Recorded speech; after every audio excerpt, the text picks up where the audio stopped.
Pues les saludamos cuando iniciamos un nuevo capítulo de este programa ya pues que venimos ofreciéndoles desde principios de año precisamente, conversaciones a orillas del río Jabalón, perfiles valdepeñeros.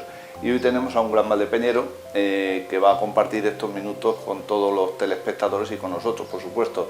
Y bueno, pues saludamos a Francisco Corrales Rodríguez, que nos ha dado la oportunidad de poder estar con él durante estos próximos minutos. Pues Francisco, Paco, gracias por atendernos y por recibirnos. Bueno, muchísimas gracias a vosotros por poder enseñar a todos los valdepeñeros, a todos nuestros paisanos, pues la colección que hoy en día está en Valdepeñas, es decir, la colección de numismática.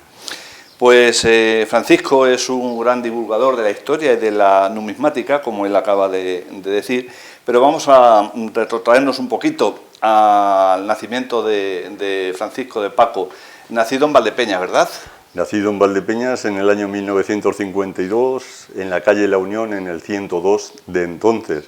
Es decir, que casi al final, cuando he vuelto, no me he ido del barrio, aunque nos hemos ido al barrio contrario, porque cuando éramos pequeños, en la calle La Unión teníamos lo que era el barrio que se llamaba El Campillo, y siempre teníamos, vamos a decirle, como amigos rivales a los del Molino, ¿no? Entonces eran rivalidades de entonces de chavalería, que era muy bonita porque nunca nos peleábamos, siempre terminábamos con partidos de fútbol y bueno, pues aquella no se olvida, es decir, con el tiempo. ¿Y a qué viene lo del Campillo?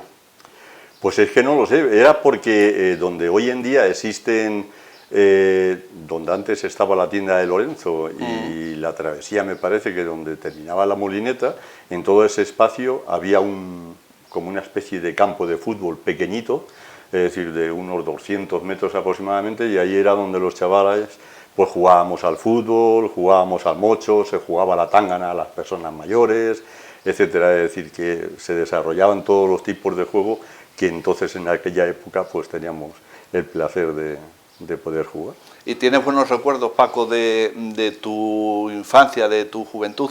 Ah, sí, yo tengo buenísimos recuerdos, además hay uno que lo he escrito muchas veces y en otras los he dicho, que uno de los mayores recuerdos que tengo del barrio es que nunca cerrábamos las puertas, es decir, nuestras madres nunca cerraban las puertas de la calle de la Unión. Es decir, podíamos pasar a beber del grifo de la Jacinta, del grifo de la Josefa, del grifo de la Catalina, agua a todos los chavales, y cuando unos chavales, pues la madre por cualquier circunstancia había ido a comprar a otro sitio y veníamos del colegio y no teníamos merienda, pero siempre teníamos un trozo de pan y una onza de chocolate del nieto para poder merendar entre los chavales. Entonces, eso hoy en día es lo que verdaderamente echo de menos en la sociedad, ¿no? Es decir, en el vecindario. Nos han individualizado o nos hemos individualizado y bueno, pues eso es. ¿Y dónde comenzaste tus estudios? ¿Qué colegio? Uy, yo empecé en distintos colegios, es decir, del señor Lucio, al lado de casa, que era un profesor que había entonces... Que era como un particular. Que era un particular. Luego después empezamos con don Ramón, después terminamos con Antonio Caminero, porque mi padre era el bodeguero de la cooperativa La Invencible, y entonces a los hijos de los trabajadores de la cooperativa pusieron un profesor que se llamaba don Antonio Caminero, y luego después ya a la escuela de Maestría Industrial, y hasta que ya empecé a trabajar y a estudiar. Es decir, yo trabajaba de día y estudiaba de noche, y así me he tirado muchos años. Y todo eso, Paco, antes de que llegara tu traslado al País Vasco. Eso antes de que me llegara el traslado al País Vasco. Porque ¿con cuántos años marcháis o marchas? A ver, yo me marcho de Valdepeñas con 17 años al País Vasco, para cumplir 18 ¿Pero años. se va la familia contigo, tus padres? No. Me voy yo solo, mi hermana se marchó antes porque se casó y después, en agosto, me marché yo. A finales de agosto, y ya empezó mi vida laboral en algo que totalmente lo desconocía, es decir, porque allí empezamos con la siderurgia y yo empecé trabajando en una forja, es decir, pues con un machino machacando hierro, pero ya empecé a estudiar lo que era el hierro, el tratamientos, y demás. De ahí pasamos luego después a lo que era el tratamiento térmico, que era el templar las piezas con aceite y demás. Y luego pues ya de ahí pues pasamos a la fábrica, a la cual le tengo un gran... ¿Y cuál es tu primer destino allí en el País Vasco? Me refiero al primer destino profesional. Ah, profesional. Sí, en Claro, Eibar. En Eibar. En Sí, Eibar. en ¿Y Eibar. por qué Eibar? ¿Porque había colonia de Valdepeñeros o porque dijiste a Eibar que hay allí No, futuro? porque fue donde me ofrecieron el trabajo y entonces era Eibar. Y tengo que decir que Eibar era uno de los pueblos, quizá buena gente hay en todos sitios, y gente menos buena también estamos ¿Qué duda cabe? en todos sitios. Pero sí que Eibar era uno de los grandes pueblos que acogía a la gente con mucho cariño. Es decir, A la gente de fuera, de fuera. ¿te refieres? Entonces no había esa discriminación de que tú eras gabacho, que tú eras, es decir, que venías de fuera y tal. No. En ese espacio de tiempo que fueron casi 20 años, la acogida fue espectacular. Pero es que allí habría buena colonia, ¿no?, de valdepeñeros o manchegos. Sí, no, había una colonia importante de manchegos, de Cózar, de Valdepeña, sobre todo también valdepeñeros, nos encontramos allí. Y entonces, bueno, pues no me sentía extraño dentro de aquella zona. También soy una persona que soy abierta y por lo tanto tampoco tengo grandes problemas para relacionarme con la gente, ¿no? Pero vamos, que no extrañe tampoco mi tierra, no eché de menos durante mucho tiempo. Y allí trabajaste en varias empresas, siempre relacionadas con el mismo ramo que has comentado. Solamente trabajé en dos empresas, empresas. Decir, que fue la forja, y cuando ya tenía, vamos a decir, asimilado que era la forja, entonces me fui al tratamiento térmico. Cuando estaba trabajando en el tratamiento térmico me marché a la mili, a hacer el servicio militar. Tuve la suerte, o la menos suerte, de que me tocara en África.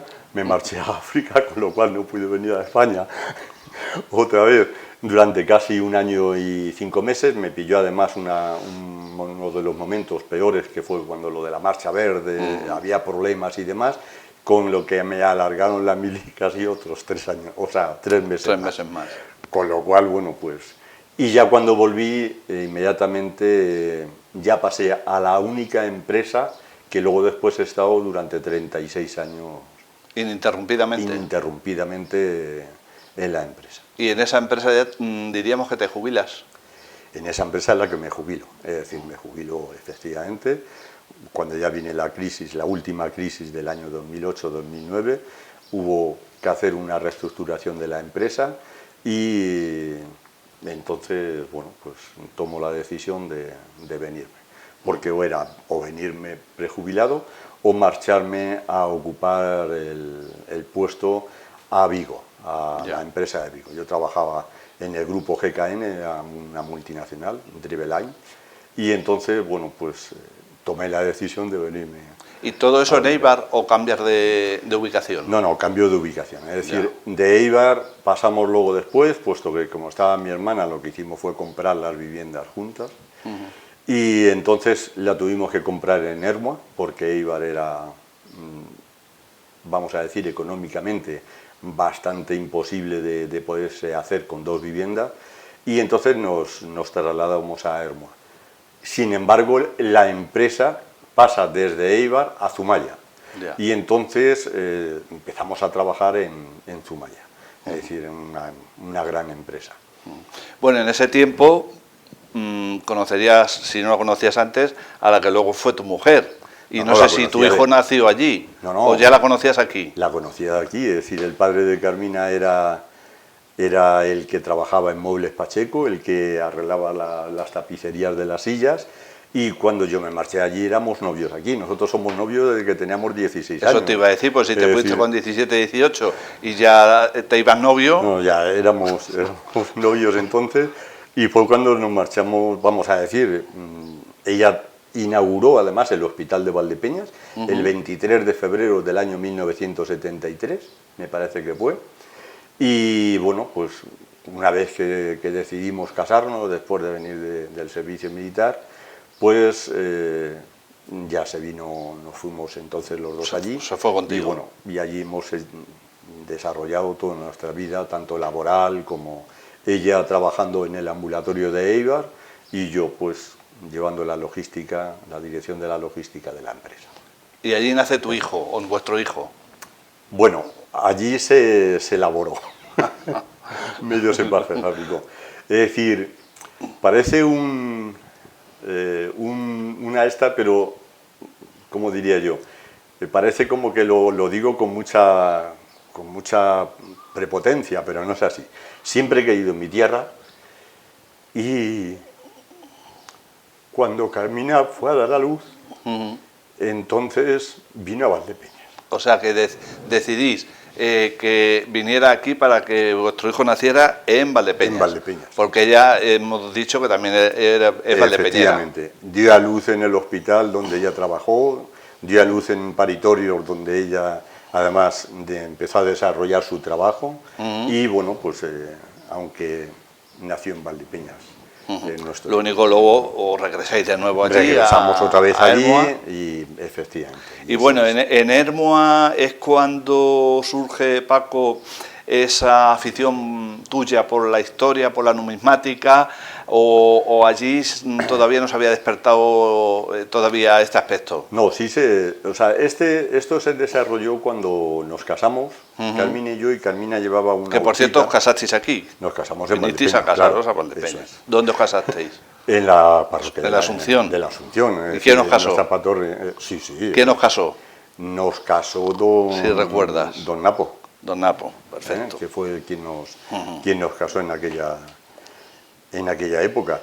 Y cuando vinimos, o sea, cuando nos casamos, llevaba Carmina una huchita pequeña, verde, me acuerdo, y llevaba unas moneditas metidas dentro que se las había regalado su abuela. Pero eso como arras. Como no eran arras, pero eran unas monedas que las Ya. tenía su abuela y tal, y yo de los viajes míos pues costumbre. tenía también otras monedas. Fuimos metiendo, y cada vez me daba cuenta, y ahí fue donde se empezaba a desarrollar el tema de que cada vez que cogíamos una moneda, automáticamente lo que veía dentro de la moneda era una obra de arte. Ya.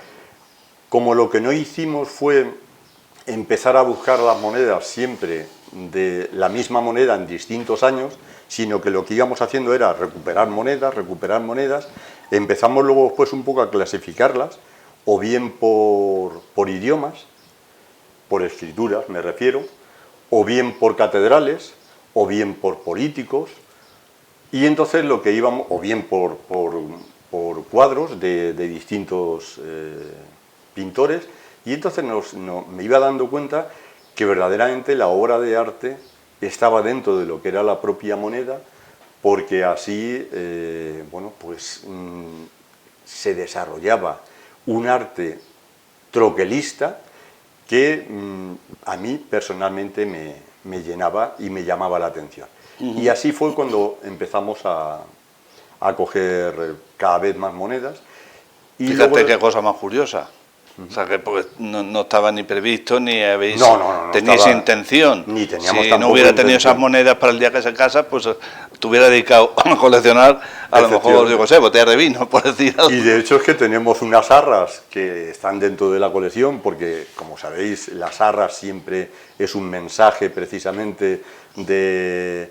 bueno, pues de que la pareja se compromete precisamente en su vida matrimonial a compartir y etcétera, y sin embargo las arras que tenemos ahí no son las nuestras arras no sabemos en este momento dónde están, es decir que y Paco, en el número, ahora hablaremos de la importancia, el número de monedas, ¿cuántas se podían cuantificar? Es decir, monedas más o menos expuestas son alrededor de 2.300, 2.400. Es decir, tendría que llegar y mirar el dossier para saber exactamente cuántas hay. Está entre 2.300, 2.400 monedas expuestas. Claro, ¿qué es lo que ocurre? Que normalmente en cualquier museo, como por ejemplo en la Casa de la Moneda en Madrid, pues lo que hay es un expositor y lo máximo que se mete en ese expositor son de 20 a 30 monedas en 1 metro de expositor por 40 centímetros, de tal forma que deje un espacio para ir poniendo el año de la moneda, de la procedencia, sí, país, las características de cada moneda. Entonces es 1 metro de espacio y otro expositor más. Como máximo 30 monedas. Claro, si aquí nos fijamos, hay expositores que tienen casi 48 monedas, con lo cual rompe todas las normas establecidas de cualquier museo. Pero claro, es que el problema que tenemos es el espacio. Claro. Hay 4 salas y no hay más. Todas las tienes inventariadas, claro. Todas están inventariadas, están clasificadas y bueno, Y ahora va la pregunta del millón. ¿La más antigua cuál es? pues la más antigua en estos momentos tengo mis dudas, Ángel. Y tengo mis dudas por una sencilla razón, porque hay una griega en el cual está representada por el reverso a Zeus, sentado en el trono con el cetro y demás, pero hay otra que no sabemos la procedencia porque es como si hubiera sido cortada con cizaña y solamente se hubiera quedado la cara. Pero por los estudios que le hemos realizado es como si hubiera venido de la parte de Persia, es decir, la moneda. Con un material que es muy difícil de... es como si fuera una aleación entre plata,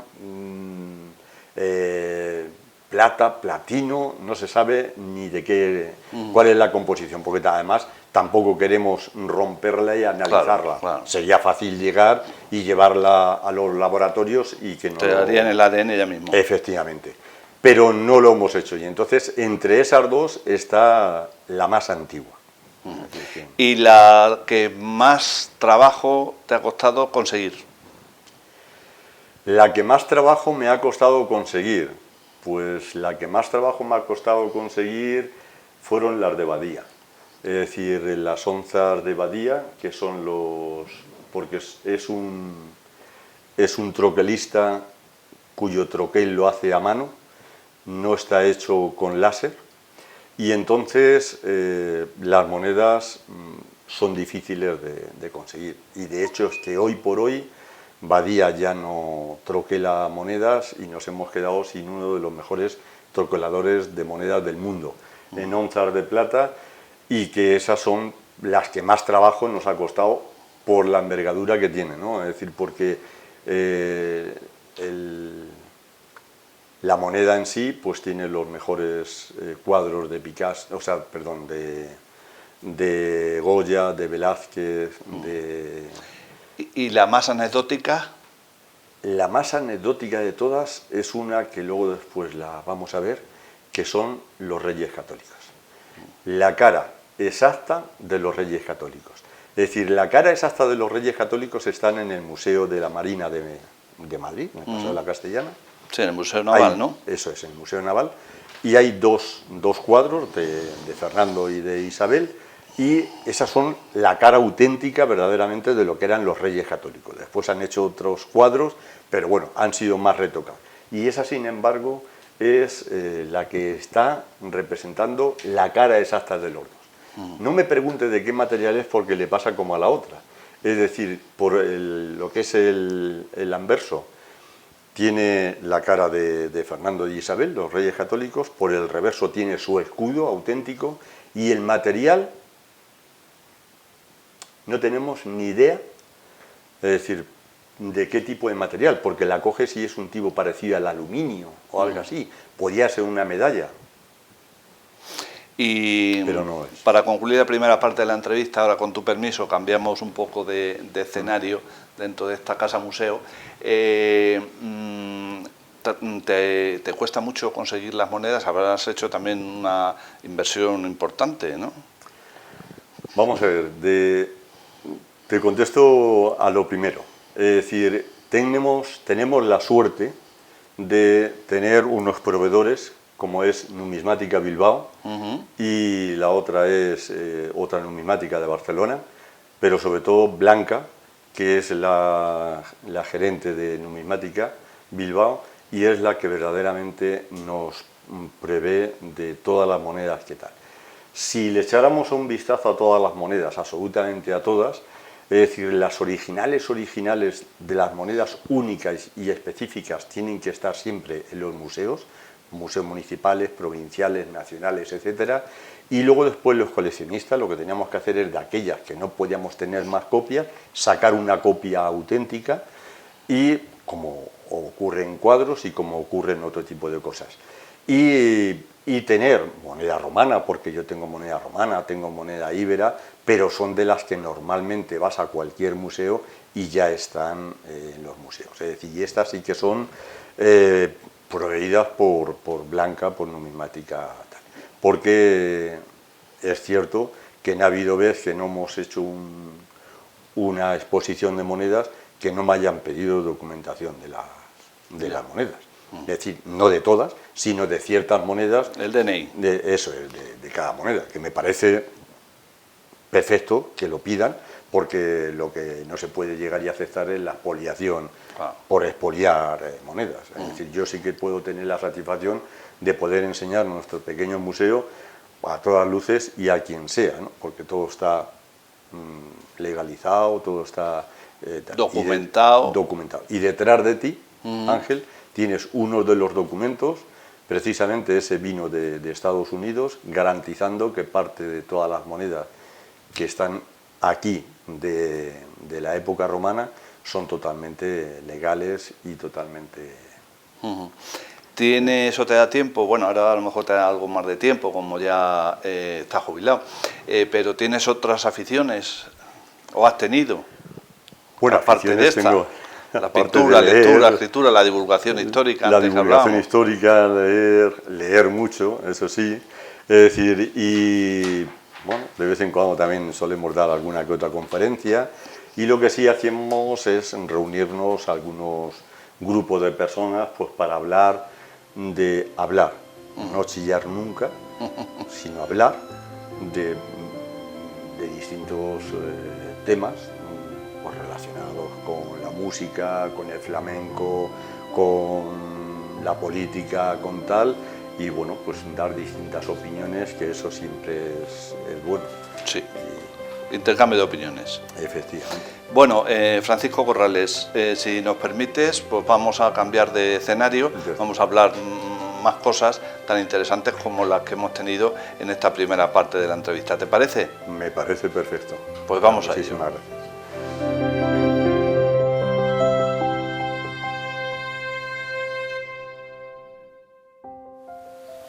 Bueno, pues la segunda parte de este capítulo de conversaciones a orillas del río Jabalón, Perfiles Valdepeñeros, que estamos manteniendo precisamente en el día de hoy.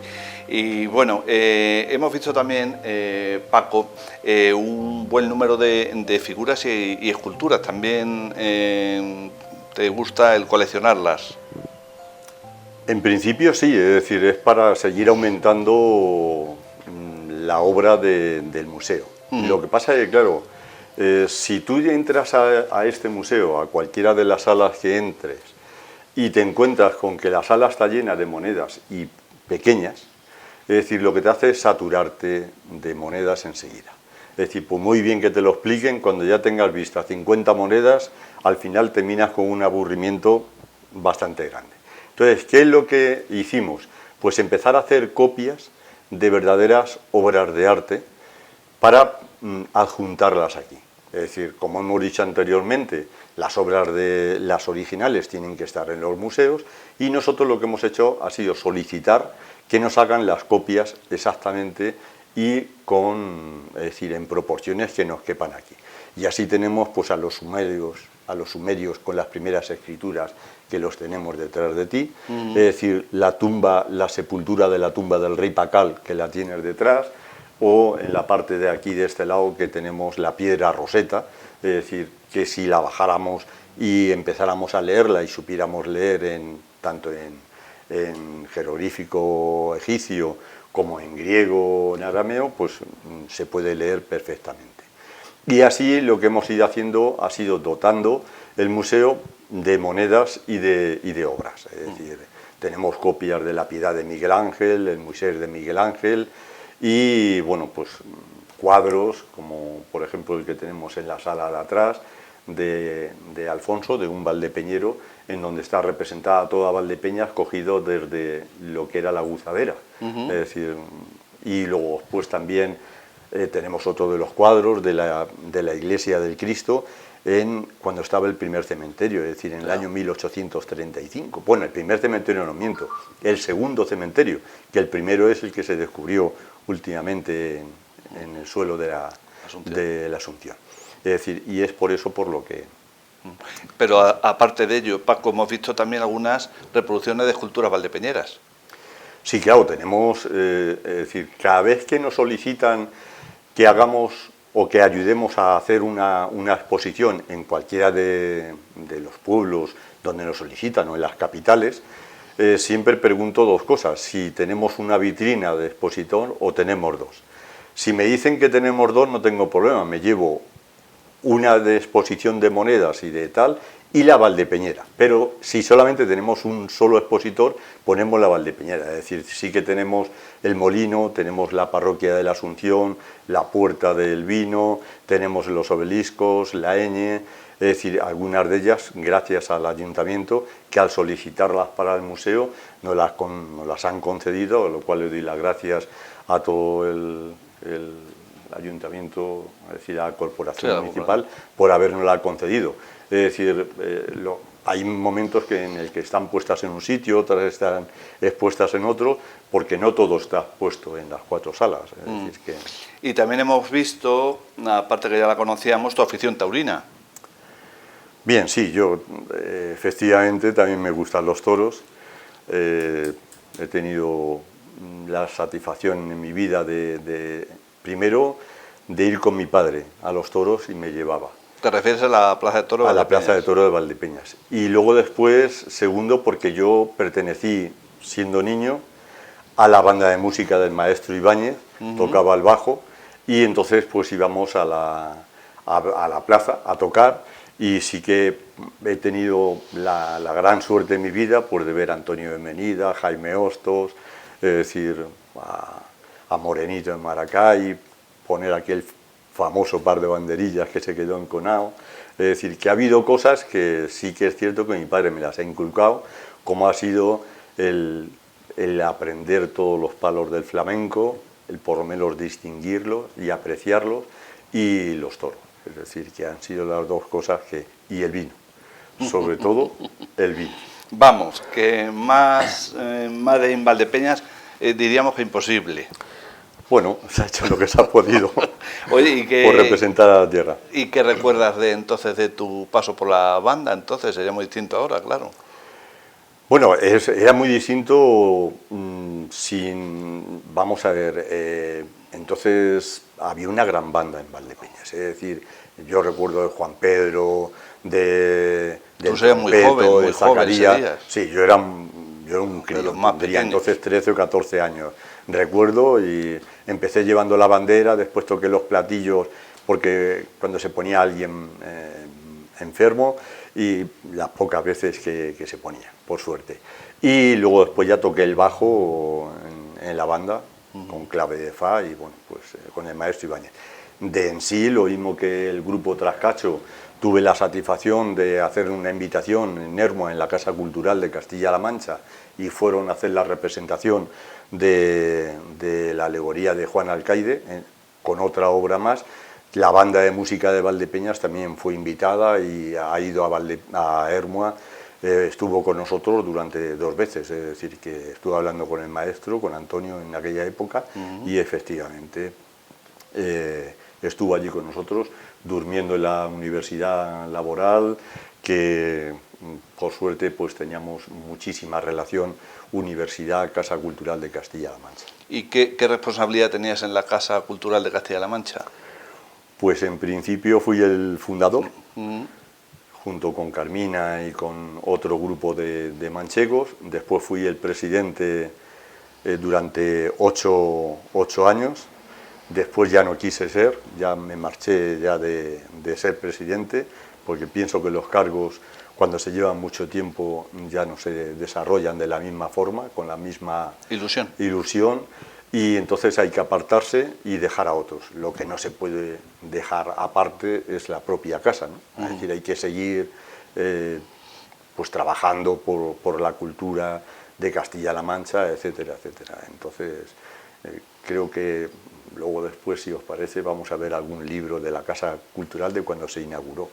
Es decir, ¿Sigue existiendo? Sí, sí, sigue existiendo y sigue funcionando, es decir, la Casa Cultural.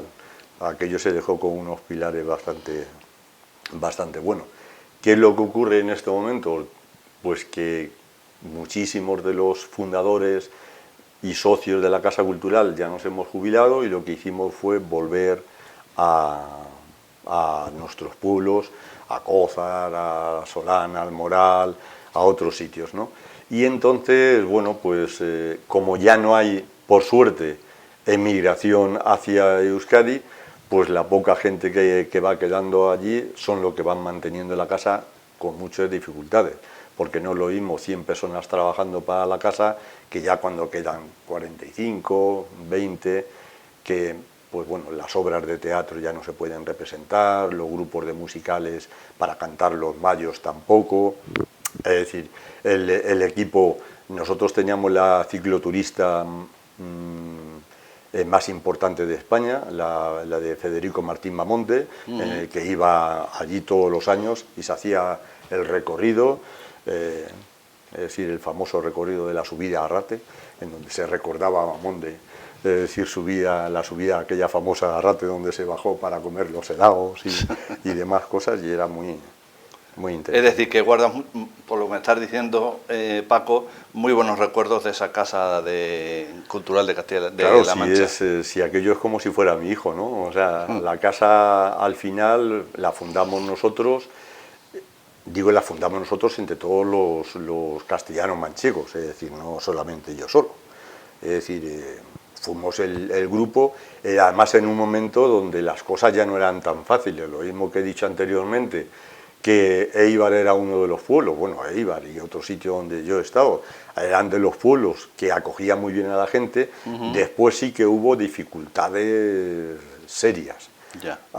Y serias, puedo decir que muy serias. Es decir, por hacer una anécdota, aunque no me gusta mucho recordarlo, el día, ahora que ha pasado, el día de la riada, en Valdepeñas, estábamos en el pleno del ayuntamiento de Éibar y un señor, pues cuando solicitamos la ayuda del ayuntamiento de Éibar para que se volcara con tal, pues ese señor que pertenecía donde pertenecía en aquella ocasión, pues dijo que antes prefería darle a África que darle a Valdepeñas. Y entonces hay por ahí una fotografía, pues donde estamos dándonos un abrazo de alegría entre ese señor y yo, pero bueno. ¿Qué te parece? Sí, cosas de transcurrir de la vida, que duda cabe. ¿Qué te parece, Paco, se echa en falta una mayor concienciación sobre el medio ambiente? ¿Te preocupa un poco por dónde van los derroteros? A ver, todo lo que es en general medio ambiente, pues digo que sí. Yo simplemente voy a poner un ejemplo. Si sube la temperatura del planeta, es decir, los ejes del planeta están con arreglo, la Tierra está girando alrededor de sí misma, con arreglo a conforme están los polos en estos momentos puestos y el agua circulando por los océanos al mismo tiempo, ¿no? Pero si derretimos los polos y lo que hacemos es desequilibrar lo que es la rotación de la Tierra por sí sola lo que va a buscar en un momento determinado va a ser su eje otra vez. Es decir, con que no haga nada más que moverse un poquito, las placas tectónicas van otra vez, nuevamente, porque no es la primera vez que ha ocurrido, a moverse, y entonces puede ocurrir que a lo mejor lo que es la pandemia en estos momentos del coronavirus, pues se quede pequeñita con relación a lo que nos pueda ocurrir en lo otro. Que no digo que esto sea poco, que por desgracia pues es bastante grave, pero que esto más o menos lo podemos ir manejando, pero las catástrofes naturales no las vamos a poder, las podemos alargar en el tiempo, es decir, y sujetarlas. Y de hecho es que, bueno, pues si tenemos más árboles, más, es decir, cuidamos más el ambiente, contaminamos menos, quizá a lo mejor nos alarguemos. Para ir concluyendo, Paco, ¿qué opinas de lo que se llama la España vaciada? Los pueblos que se están quedando, sin ir más lejos, por aquí en la zona nuestra, con pocos recursos, yo creo que eso, pocos habitantes. Puedo decir que parte de la culpa, vamos a ver, la han tenido todos los gobiernos voy a remontarme desde mucho antes de que yo naciera, del año 52. Y me voy a explicar muy brevemente. Valdepeñas ha llegado a tener 35.000, 34.000 habitantes, si mal no recuerdo. Es decir, nosotros éramos más grandes que, por ejemplo, era Leganés, que, por ejemplo, era Alcobendas, que, por ejemplo, pues eran pueblos de Vendrell y otros sitios. Me puedo también ir a Andalucía, pero sobre todo los pueblos de Madrid. Hoy en día los pueblos de Madrid como Getafe pueden tener 180.000 habitantes, San Sebastián de los Reyes puede llegar a tener 100 y pico mil, Valdepeñas tiene 30.000 habitantes, justitos, que los tenemos, y sin embargo, ¿por qué allí tienen esos 180.000, 170.000? Pues porque la industria de España, en vez de llegar y hacer un estudio reindustrializado en la España y empezar a revitalizar lo que son todas las comunidades autónomas, pues han dedicado única y exclusivamente en tres: Madrid, Cataluña, País Vasco. Exactamente lo mismo que en los años de atrás, etcétera, etcétera, etcétera. Décadas pasadas. Eso es, o sea, porque en eso no ha cambiado absolutamente nada, aunque se haya cambiado de un régimen dictatorial a un régimen democrático. Bueno, pues aparte de volverte a agradecer la deferencia que has tenido con nosotros, con esta casa, con Televaldepeñas, esta casa museo recibe grupos, nos has comentado al principio. ¿Qué tendrían que hacer para, si algunos grupos no han venido y están interesados a raíz de ver esta entrevista, reportaje, cuál es el camino a seguir? Es decir, ponerse en contacto con nosotros. Nosotros tenemos una serie de teléfonos puestos para que nos llamen y concertamos una entrevista. Lo que sí solicitamos antes es quiénes son esos grupos, cómo vienen, es decir, si son grupos universitarios, si son grupos de profesores, si son grupos de asociaciones, de clubes de lectura, etcétera, etcétera, y con mucho gusto nosotros los recibimos aquí y además le ponemos una persona para que le explique de moneda a moneda todo lo que es la historia de nuestro país, es decir, y parte del mundo. Entonces creo que es más, es decir, nosotros os dejaremos a vosotros también los números de teléfono nuestros para que a través, si quieren ponerse en contacto, puedan tener también esa posibilidad, ¿no? Es decir, de que os llamen, digan, oye, el número de teléfono del museo, pues se le da y bueno, pues ya nos pondremos en contacto con ellos y con mucho gusto pues lo recibiremos. Pues insisto en reiterar el agradecimiento, Francisco. Muchísimas gracias. Gracias por haber compartido con nosotros estos minutos tan agradables y si quieres añadir algo más. Nada, que para mí es una satisfacción poderos haber podido servir de enseñanza un poco en lo que estamos haciendo, y lo único esperar que al final la casa se convierta en, pues eso, en la casa museo que estamos deseando que ¿Tiene nombre que sea. o no? No, simplemente es casa museo, es decir, Villa Tenaja y ya está. Es decir, es que claro, volvemos siempre a lo manchego. Claro, como debe ser. Que... Pues a los telespectadores también esperar y desear que hayan pasado un rato agradable en torno, bueno, pues a esta visita que nos ha proporcionado el hecho de haber conocido esta casa Museo Viñatenaja, y también, pues lógicamente, a Francisco Corrales Rodríguez, divulgador de historia y de numismática, pues volver a darle las gracias y, bueno, pues desearle mucha suerte en este empeño que tiene ya de hace muchos años y que tiene como claro objetivo la difusión. Pues seguimos en otras cosas aquí en su canal más cercano.